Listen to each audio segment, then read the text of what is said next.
me being sick this last week, I was thinking about all the reasons I used to call out from school when I was younger. I don't know if you have any good ones, but I do remember one time I was at school and I was just too horny to carry on. I had to get out of there.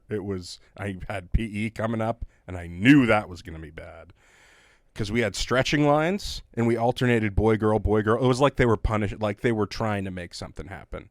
We were all like in middle, like we're in 8th grade. Of course I'm going to get a fucking boner. They're like, oh man, Moran's got real tight hamstrings. He hasn't gotten up from stretching for 10 minutes. So I was like, yeah, I have to get out of here. So I went to the nurse's office or whatever, and I called my mom. I was like, Mom, I'm sick. Can you come pick me up? And she was kind of pissed about it. But it worked. She came and she got me. Immediately went up to my room. I was like, yeah, I'm going to go sleep. Got on the computer straight away. And my mom caught me jerking it that day.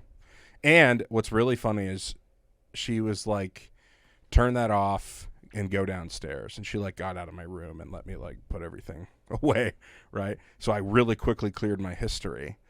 And I guess she went back on my computer to see what I was looking at and was actually more pissed that I knew how to clear my history than she was about me even doing that.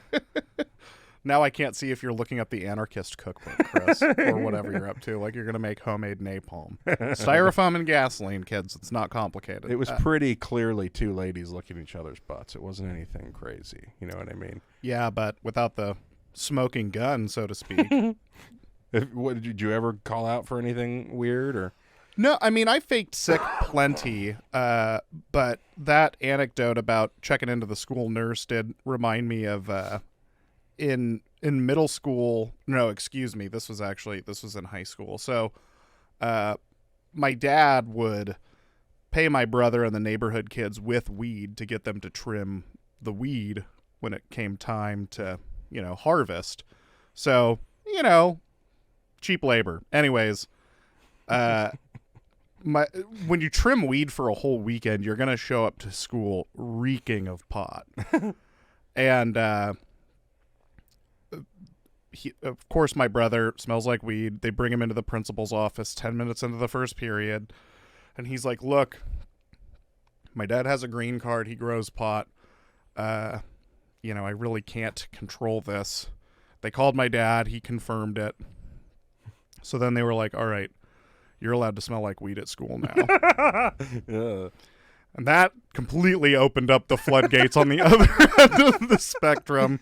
Now you basically had the Teflon Don. You had this untouchable weed monster that was allowed to smell as aggressively as possible. And there was one time where his eyes were super red and they sent him to the nurse to see if they could get him in trouble. But since I had been on ASB, the nurse was like, I remember your brother. I think I'm just going to tell them that you're really sick today. That is one cool nurse. Send the kids home. He tipped her with a couple bucks. Yeah, exactly. Throw a couple joints in the planter there.